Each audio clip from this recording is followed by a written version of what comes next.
Bruce's big call Dinar Intel Thursday night September 18, 25. Listen to the full version on the official DinarReport.com website and become our supporter on Patreon. Transcribed by Wiser, now emailed to recaps, Intel only, foreign. Welcome everybody. The big call tonight. It is Thursday, September 18th and you're listening to the big call, so welcome, everybody. Thank you, wherever you're located around the globe. Thank you for tuning in, I appreciate that.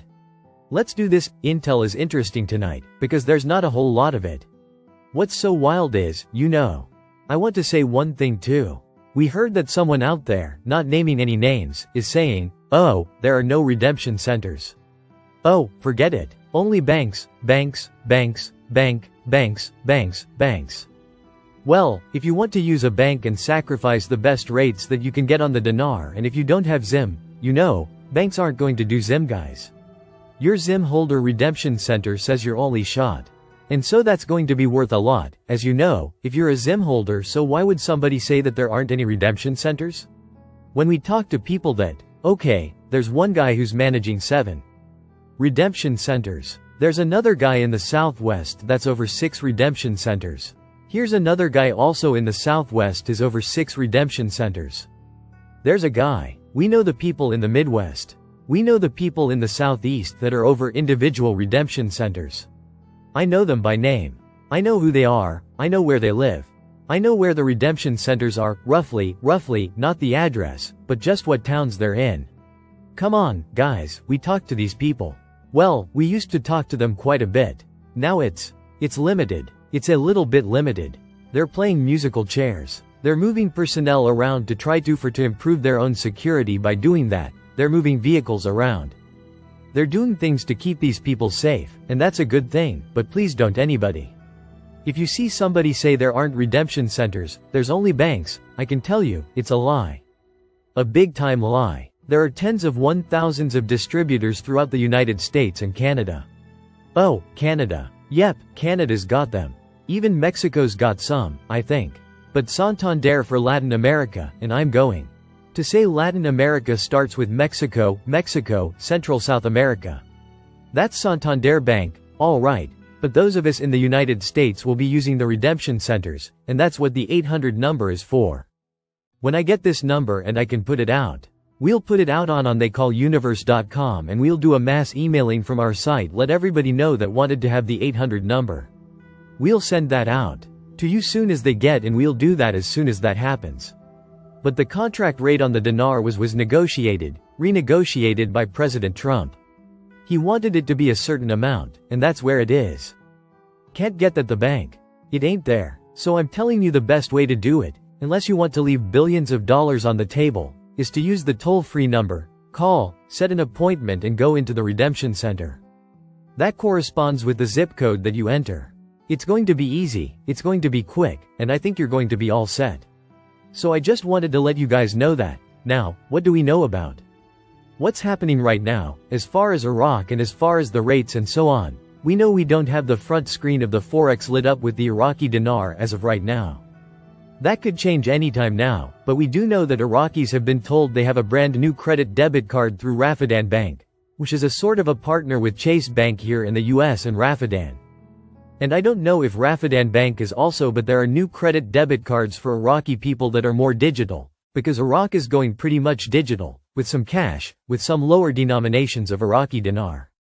So we found that out, and what corresponds with Iraq is also President Trump sent a Group 3 over to Iraq. I believe it was Monday, and they went over there to finish up whatever needed to be wrapped up.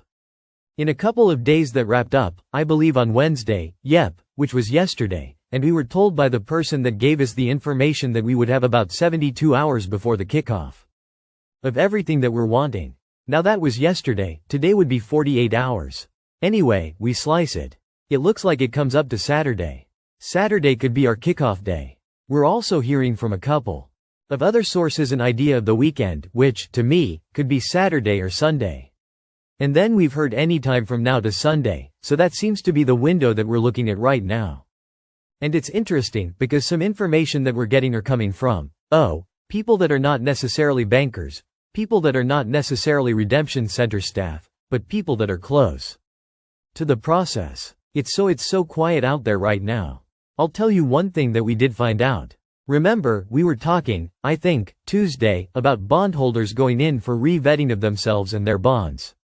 In Reno. And that started up again at 4 a.m. in the morning on last Tuesday. And so that started, and it's supposed to take us through Saturday at around 5 p.m. Saturday, and that's Reno time. So they are going back through these bonds, vetting them out, making sure that people are legitimate owners of the bondholders, and all of that's going very well right now, but that's what's happening there. Some text goes here in Reno. So I think that's good news now. The people that are transacting these bonds, the question is, are they getting access to their funds yet? I think the answer is, no, they do not have the money yet to spend. But I think in some cases, they are seeing the money in their accounts when they sow. I cannot tell you how much they're seeing exactly. It may be a percentage. It might be the whole thing. I don't, but I'll tell you this one, this is Tier 3. Tier 3 bondholders. They probably will get access to their funds when we get the toll-free and can start setting up our appointments at the redemption centers. Okay, it might not necessarily be a true, exact shotgun start, but they might have a half a day to a day head start on it. We don't know that. They keep telling it keeps going back and forth on that point is. As soon as you have the number, call your appointment, get in, as soon as you can, and you'll be all set. Don't get more than 10 minutes early for your appointment. You know, some people say, well, if you're not 10 minutes early, you're late. I don't think so, out of this case. Anyway, 10 minutes early is fine in case they get done a little the previous person. Know your appointment at 11 o'clock. Maybe you'll go in at 5. Oh, so be prepared for that, but don't be late or you will beat the back in the line. It might take a while to set up another appointment for you. Okay, so be on time. If your person is always late, try to change that in this case. So that you're on time, and on time in this case, could be 5 or 10 minutes early, but no more than that. Okay, that I'm sure you'll hear all that from the People Redemption Center that you are connected to on the call. Alright, so Iraq is wrapping up. We did hear that we should have a bank screen rate. I don't know what the Redemption Center front screen rate is on Dinar. I'm not that mean, I know it's going to be good. I know it'll be higher than the banks. But here's the thing. We also know we have a contract rate on Dinar that they offer us. If they don't offer it, ask politely for and you should get it, especially if you have projects. And it doesn't matter whether you have Zim or not. Doesn't matter. President Trump wanted us to get the highest rate we get on the Dinar. So that's why he negotiated a contract rate on it, and before I said it was tied to the per barrel price of oil being sold by Iraq to Turkey, Egypt and other countries. But it's really not, it's higher than that, because it was contracted by President Trump to be at a certain dollar amount. And that's where it is. So that's a great deal. That's good. I'm glad that that's done. Thank President Trump for doing that for us, who, by the way, Trump and I would say, entourage, including the First Lady, are on their way back to the States. They were in the UK. Got in, I guess, Tuesday night and Wednesday, Thursday, the day.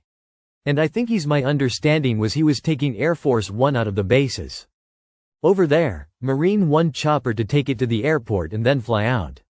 We're just gonna have to see whether or not we see anything for us on this weekend coming, or whether it gets deferred somehow. I hope that it is this weekend and we can get started, and then we can get going. But that's really intel is limited, but we're just going to have to see what happens one day at a time, pretty much see whether we get it or whether we're deferred to next week. We could get notifications Saturday or Sunday and maybe not start till next week. So there's that possibility also. Let's go ahead and thank everybody. I want to thank Sue for doing a super job. Thank you Big Call Universe for listening so much. Thank you, Doug, for your GCK, same thing. Thank you Jeannie. Thank you Pastor Scott and then continued healing. And obviously, thank you Bob and Sue for everything that you've done. And thank you SAT team for getting the call out all over the country, all over the world.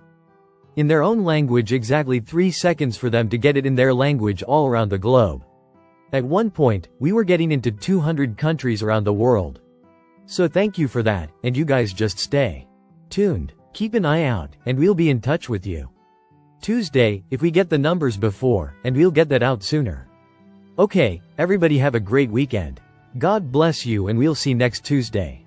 Listen to the full version on the official DinarReport.com website and become our supporter on Patreon. Source: Dinar recaps.